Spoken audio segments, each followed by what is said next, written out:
Sebuah peristiwa mengharukan viral di media sosial pada momen Idul Fitri 1443 Hijriah. Kala itu, seluruh umat Islam di Indonesia merayakan Idul Fitri. Pada Senin 2 Mei 2022 pagi, umat Islam di Indonesia menggelar sholat Idul Fitri. Di Kota Padang, pelaksanaan sholat Idul Fitri diwarnai guyuran hujan. Disinilah momen mengharukan terjadi.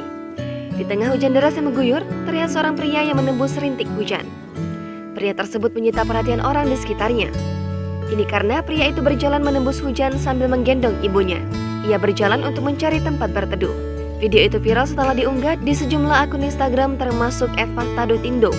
Menurut informasi, peristiwa tersebut terjadi di kantor Gubernur Sumatera Barat yang ada di Kota Padang. Video pria menggendong ibunya saat hujan deras itu kemudian viral dan mendapatkan banyak komentar dari netizen.